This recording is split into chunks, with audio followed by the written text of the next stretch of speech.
not shaken. Today is a good day, and today we are going all in. I'm Rick Jordan, your host, and we're going to go into some amazing things today about giving back, and this individual that I have on today as my guest is all about that. You're going to want to share this out with 3 people, so share this out with at least 3 people today and keep the show going. That way we can impact more people. We're above 250 episodes now, which is freaking amazing, going 3.5 years. Most podcasts pod fade after 7 episodes, and we're just going to keep crushing it. Thank you, everybody all over the world in 50 countries for listening. That's my little bit today because I'm feeling grateful. And I think my guest is grateful too. Kim Becker, welcome to the show. Thanks, Rick, for having me. I'm excited to be here. Very cool. So you are co-founder of Hello Gorgeous of Hope Incorporated, right? Which is a nonprofit that restores beauty that cancer steals, right? Tell me a little bit about that. I mean, I've done my research, but it's never as good as I'm sure as what you could say. So, one of the things that we have found over, we've been in existence for 16 years, is that when a woman is diagnosed with cancer, it's either the cancer itself or the treatment that steals everything that makes her feel like a woman. Everything. It can steal her eyelashes. It can steal her eyebrows. It steals her nose hairs. If it's breast cancer, it can steal her breasts. What we have found is we found a way to be able to replace many of those things. And I always say, I don't promise that you're going to look like Miss America when I get done with you. I just want you to look normal, because if you look normal and you feel normal, even during a time where it's abnormal, you will participate in your everyday life, whatever that looks like, whether you're a wife, whether you're a mom, whether you're a Fortune 50 CEO, whatever that looks like. I want to make sure that you don't miss out on life, even though you're going through that trying time. That's so awesome. Do you have a personal story that ties to this? I didn't. I do now. So the story is that I was a hairdresser, and my dream was always to open a salon. And when we started the salon, my late husband said, I have the perfect name for the salon. We should call it Hello Gorgeous. And I said, that's the stupidest name I've ever heard. And he said, no, it'll be really great, because every time you answer the phone, you get to say, hello, gorgeous, and it'll make people smile. And I said, nope, it's stupid. We're not doing it. So we owned a salon for 10 years. We called it Cheveux, which meant hair in French. And I had this, dream of these, just this very upscale salon. And that's what we created. So we had 17 stylists and massage therapists and receptionists, and it was awesome. But as good as that salon was, there was always something that was missing inside of me. I couldn't tell you what it was, but there was just something that was missing. And I even loved like the 3 o'clock in the afternoon buzz. All the chairs were filled, and there was just an energy that was in there that was amazing, but there was just something that was missing. And we'd owned the salon about 10 years, and Mike and I were in the car having a conversation about, I just know that there's something more we should be doing. I know there's something more out there. I don't know what it is, but I know there's something more. And all of a sudden it fell on my heart. And I said, I know what we need to do. We need to create a mobile day spa that will cater to cancer patients. This beautiful, elegant palace on wheels that'll just show up a few feet from her door and make her feel like a queen for a day during a time where she doesn't feel very special. Well, any of your listeners that are business owners, people have a misconceived notion about a business owner. They think that you grab all this cash and you throw it in your pocket and you live this very luxurious lifestyle. And that can't be further from the truth. Just about the time we'd get a little ahead, the water heater would go out or the furnace would stop working. So I'm pitching this idea to Mike about this mobile day spa, and he's willing to do anything to get out of the salon after 10 years at that point in time. And then I looked at him and I said, you know what, we're going to do this for free. And I watched all the color run out of his face. And he said, how are we going to do this? And I said, I don't know. I just know this is what we're supposed to do. So we continued our drive, and I kept, pulling this dream out to him. And our son was 3 years old at the time, and we had stopped at a McDonald's play area. He'd woken up from his nap. And again, 10 years had been in between the time that he wanted to name the salon to this moment. And as we were walking into this play area, I grabbed a hold of Mike's arm and I said, you know what, Mike, this is supposed to be called Hello Gorgeous. So the salon was never meant to be called Hello Gorgeous. This is supposed to be called Hello Gorgeous because that's how these women deserve to be greeted. So we impacted I can't even tell you. And he didn't really want anything to do with it because he couldn't see how it happened. But I will tell you that it became our life's mission. And the transformations that we watched in these women were just absolutely incredible. We had 2 mobile day spas at one point in time. We bought one in 2010. We were gifted. My dream was a $250,000 vehicle. We had, ceramic tile floor and granite countertops and 4 flat screen TVs. And it was absolutely beautiful. And we had a local manufacturer manufacturer, Monaco Coach, donate that to us. And 2017 was a really rough year. We lost that mobile day spa to a fire in April. And then I lost my husband to septic shock in June of that year. And so you just do all the things that you have to do. And our son was getting ready to begin high school. And so I had a two-prong approach. It was to make sure that I kept the organization up and running after I lost my partner, my husband, and my best friend, and to make sure that our son had a stellar high school career. That's what I needed to do. Everything's tricking along. And in 2019, I was diagnosed with cancer. And so your world just kind of stops. And here it was, 15 years, I'm helping all of these women that had heard those words themselves. And then the tables got turned. And I was in the grocery store, in the frozen food aisle, when the doctor called me and said, "You have cancer." And so your perspective completely changes. You change the way you look at things. Now, all of a sudden, I'm faced with, I got to tell my child that his only living parent now has cancer. And so it's just been a very interesting journey. I've learned to not ask why as much as what am I supposed to learn from this? And so because of the fact that I now have heard those words, "You have cancer," I do a better job at my job. I understand what it's like to walk that path. Wow, that's incredible. What type of cancer? So, weird story. It was actually it was found in my colon, but it's not considered colon cancer. I was supposed to have a colonoscopy at 50. So I'm a huge proponent for getting a colonoscopy when you're supposed to. Mike died when I was 50. There were other things on my mind than my health. And, so the insurance company came out and did, a screening. And one of the things that they did was kind of like the Cologuard test. And I was like, oh yeah, I'm 50 years old. I'm not on any medications. I don't have high blood pressure. I'll take all the tests you want me to take because I'm fine. And I took the Cologuard test and they called and said something showed up. And so I went and did a colonoscopy and they found the tumor. And so mine was really rare on the outside of the colon. The tumor grew and then poked inside as opposed to it being growing inside the colon and then poking out. So I was really lucky. So fun story to any of your listeners, you know what? Life is your journey and you get to fight it any way you want to. So I had made a decision that if I was going to have surgery, I was doing it my way. So, the waiting room, pre-op room, you're supposed to have 2 people in there. I had 15. And I told both the doctor and the anesthesiologist, I said, this is what I want. I said, if I'm doing this, I'm doing it my way. I said, you guys are allowed to put me out. I said, but this is what I want. I want the entire operating room to be singing "Don't Stop Believing." I said, and when you guys are all in full verse of "Don't Stop Believing," then you can put me under. So they were like, really? And I said, I'm not joking. This is exactly what I want.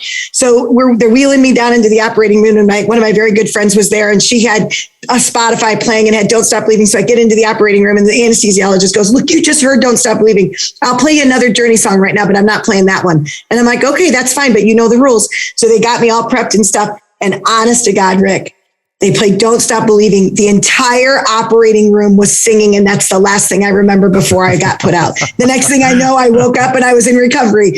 And I thought, what a lesson. So many people, you don't take charge, right? Too many people spend life being passive. Yeah. And I thought, I'm not doing it. If I have to go under, God forbid I didn't wake up. That's the last thing I wanted to hear was my doctors and nurses singing "Don't Stop Believing." But I also thought too, who can listen to that song and not be in a good mood?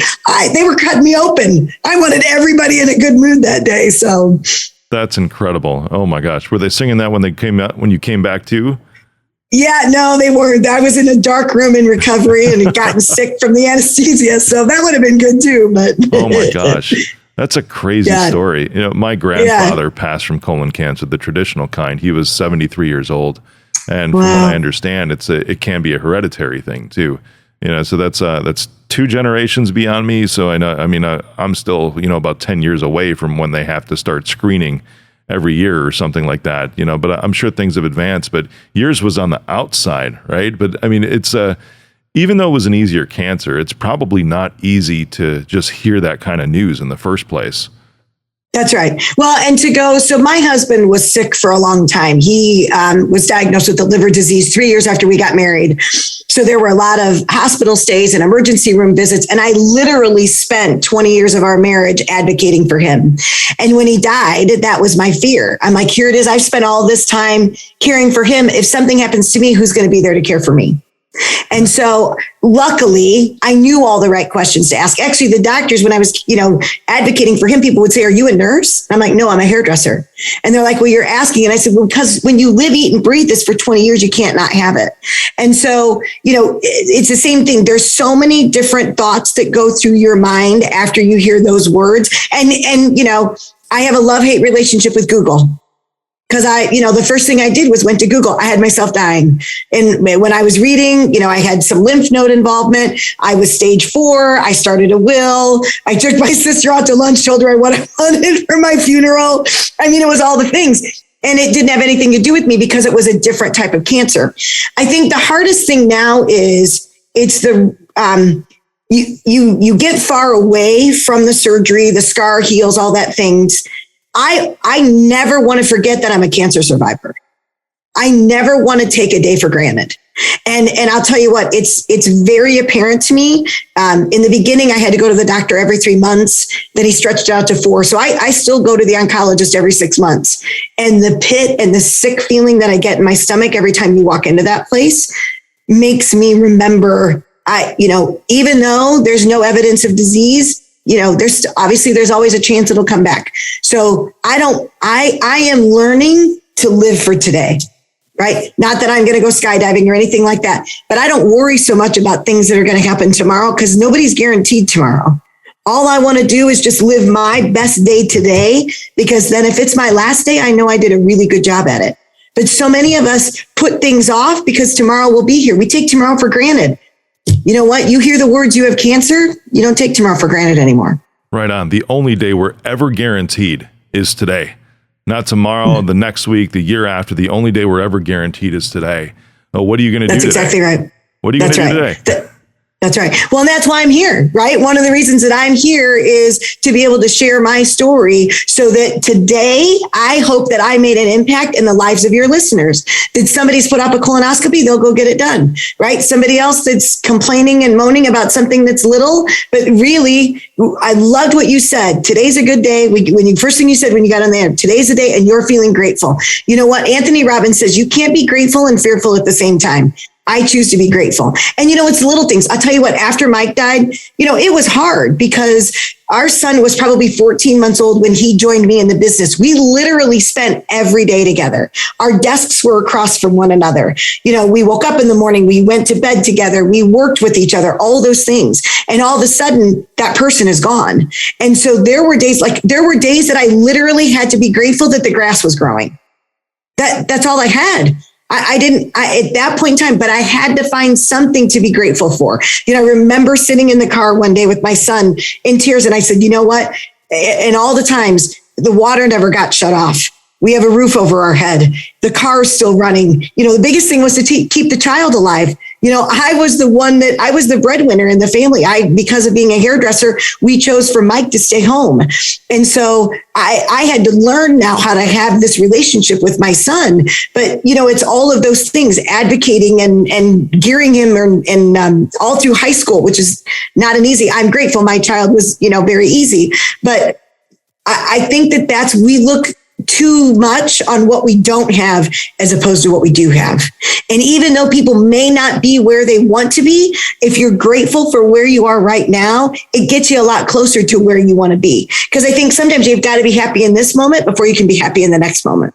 Yeah, right on. I've heard, it's interesting how you say that, I don't remember who you quoted, but it was how gratefulness and fearfulness cannot exist. They can't coexist.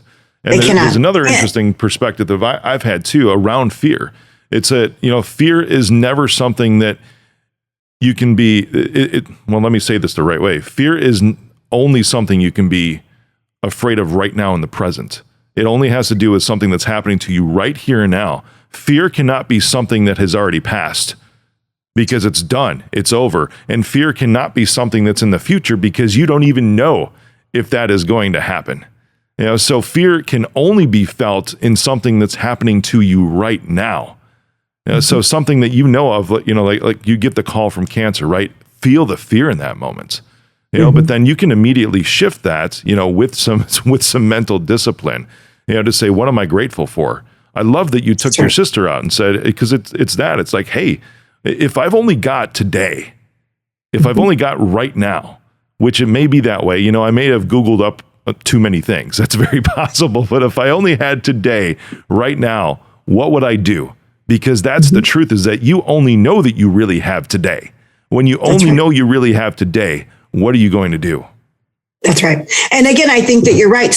Now I'm all about, listen, I have Post-it notes and goals and achievements. I've got them all over my office, and I'm all about setting goals. I'm all about taking actions towards those goals, but every single day you can do something, right? Again, Anthony Robbins is the one that said, you can't be grateful and fearful at the same time. He also talks about 2 millimeter shifts. Again, people think that you have to do these huge, grandiose things. Yes. Tony Robbins. Yes. And so, people think or something. Is that what you call him? I wish I did. Yeah. No, but I walked on fire with him. So there's that. Awesome. That was cool. Yeah.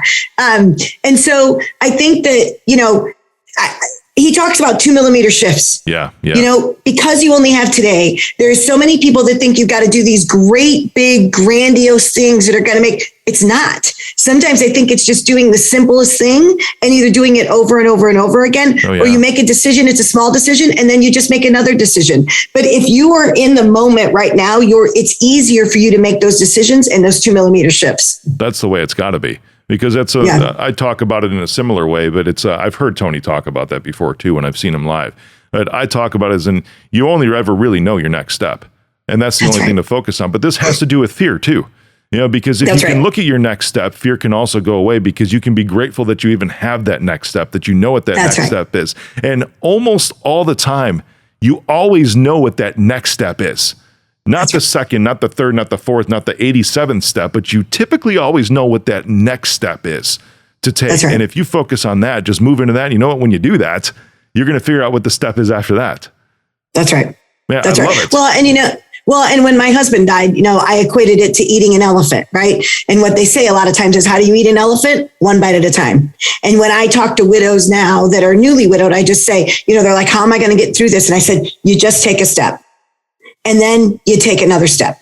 And then you take another step. And sometimes those minutes and hours and days are long in the beginning. I remember I used to have a big calendar in my dining room, and I'd go up. I always crossed the days off just to kind of keep track of where things were. And there would be times where I would go to that calendar 2 and 3 times a day. Like it's the same day. Yeah. Like it felt like the days should go faster. But all I could do was just keep my head down and put blinders on. Because when you started to look out, like what you said, to the 86th or the 87th step, it got so overwhelming. I literally would just say, I can't do this. So I would talk myself back into it and say, yes, you can. What can you do right now? You may not be able to do everything right now, but what can you do right now? And that's what I did, was I did that one thing. And I tell my women that battle cancer, it's the same thing. What you have to understand is, you'll be in treatment, maybe 6, 9 months, 12 months, something like that. It's not forever. And what you have to do is just focus on what you can do right now. And to me, attitude is everything, right? If you go into it like, this is going to suck and it's going to be awful and I'm not going to make it, well, your experience is going to be awful. And so if you go into this like, okay, look, I can't tell you the amazing women that I get to meet that go into their chemotherapies, figuring out how they can inspire the other women that are there going through the same thing there are. That's amazing to me. But when you look at that and when you focus on others, that time goes by so much faster. And then you're not looking so inward. But when you do look inward, that you're grateful that you have the perspective that you do, that you can share that with others. I really think our world would be a much better place if we spent more time being grateful and if we focused on others other than ourselves. Right on. Kim, I appreciate you sharing your story. Obviously you've got a lot of passion behind this, and not even the level of passion that you started with it because of your own personal connection now and your cancer scenario that you had too. I'm curious because can you explain to everybody how specifically, like some examples that you help cancer survivors start to gain their beauty back? Is it hair? Is it physical altercations, whatever it is, to help them gain their confidence back and their beauty? So, what we figured out is you don't know what you don't know. And there are many women that will go into a doctor's office and they will ask them, hey, what tools do you have to help me counteract the side effects that are happening from my cancer treatment? And more times than not, the doctors will say to them, you know what, that's not my job. My job is to get rid of your cancer. I'm not worried about any of that other stuff. You know what? That is my job. My job is to make sure that you look really good while you're going through this. So it's a lot of instruction. It is we did a makeover once and I'll never forget. She came in and she had a wig on and her wig looked really odd and I couldn't figure out why. And what I realized was there's a couple of little tabs that sit here in front of the ears. She had them tucked back behind her ears.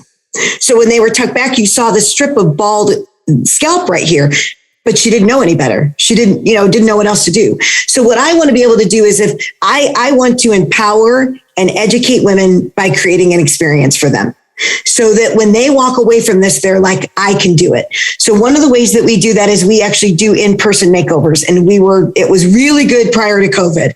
And that was that a woman would be nominated by family or friends. We show up unannounced with candy and flowers and roll out a red carpet and greet her with a great big hello, gorgeous. And then she'd get a full day of beauty, manicure, pedicure, facial. She needed a wig. We provided one. She was ready for cut and color. We did that. And then we worked with a clothier to get her a new outfit. And we planned a big reveal party for her afterwards. And what I found is that, when women are diagnosed with cancer, people don't know what to say. So they say nothing and stay away. And what these women need more than anything is they need those people around her to support her and get her through this. So the reveal party became the most important part. Once she looked and felt like $1 million, we gathered all of her family and friends around so that they could see her new look. And when they saw that she looked like her normal self, they were less fearful. And so then I think people are they don't know, they're afraid they're going to say something stupid. And so this way, then when she looked normal, then they felt like the conversation could be better. They could be there to support her. So that was going great. We had 33 salon affiliates in 15 states that were doing these makeovers every month. And then COVID hit and everything shut down. And so what I realized was in the middle of a pandemic, even though we were in the middle of a pandemic, there were still women hearing the words, you have cancer. So we needed to figure out a way to continue to serve. So we switched and we went to a virtual makeover. So then it was, instead of her doing them in person, we created a red box that was sent to her house. And I created a video that was step by step. It showed her how to use every single thing in the box, which showed her how to draw her eyebrows on. It showed her how to make her look like she had eyelashes. It showed her how to counteract the effects of the steroids. And so she was still able to do everything that she needed. And then if she needed a wig, we even sent her a wig and we had wig tutorials on how to do that as well. And so I think it's really about the education. It truly is. And we're all in that. I don't know what I don't know. And so if somebody can show me what I don't know, and then I can recreate that, it makes all the difference in the world. And I think the biggest piece is we gave her all the product that she needed to be able to do it. So she wasn't scrounging around in her house to look for a mascara or an eyeliner. She had everything she needed to reproduce that look today and every day going forward for probably the next 3 to 6 months. Wow, that's amazing. What's the typical age of clients that you work with? Our youngest has been 4. We did a makeover on a 4-year-old, wow. And the oldest was 86. We had one little girl, the particular 4-year-old was in Iowa, and all she wanted for Christmas was hair. Oh. So we worked with a partner, and they're called Children with Hair Loss, and they do wigs for children. And we got her hair that year for Christmas. So that's amazing. Do you have photos of her on your website? I don't know if we've got photos of her. We have another little girl that we have photos of. She was 6 and her name was Phoenix. And her reveal was so fun. We did a little makeover on her, and they went to the Disney store and bought all of her clothes, and the Chick-fil-A cow came, and her reveal was we had a limo come to take her and her family. And in town, Mickey's Christmas something or other was on stage at one of our local performing arts centers. And so the limo actually took she and her family there for her reveal. And I do have some before and after pictures of her. That's incredible. And that's at hellogorgeous.org, right? Correct. Yep. Yeah. Kim, the work that you're doing is just absolutely amazing. Just being able to help people come back into life, really. I love how you call it the reveal as well, because it is the makeover. Is that the first time that they see themselves as well? Or is it? We show them themselves like at the makeover, because they look in the mirror to see an outfit and stuff. But what's really cool? You watch them come alive. I always say that there's a light switch on inside of these women and it's turned off. And when we get there, We turn the switch on, and all of a sudden, like this inner light, it comes alive. It's incredible. It's incredible to watch. My goodness. Kim, your heart is just the biggest that I've ever seen.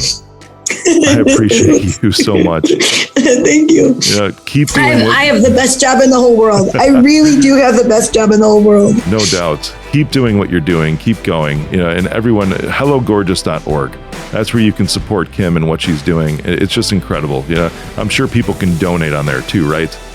We can. Yep. There's a donate button. There's free resources. The virtual makeovers. If you've got a loved one battling cancer, you can purchase the makeover for them. But yes, I can't help the women that don't know I exist. So anybody that you know, please direct them to our site so we can support them any way we can. Yep. Everyone that you heard Kim, share this episode out, especially because you'll get to hear a lot of Kim's heart. Just send it to everybody you know. I normally ask for 3 people, but send it to everybody you know. This is incredible for people to feel like they've regained life again and have that light switch back on. Kim, you're incredible. hellogorgeous.org. Thank you for coming on today. Thank you, Rick. Thank you for having me.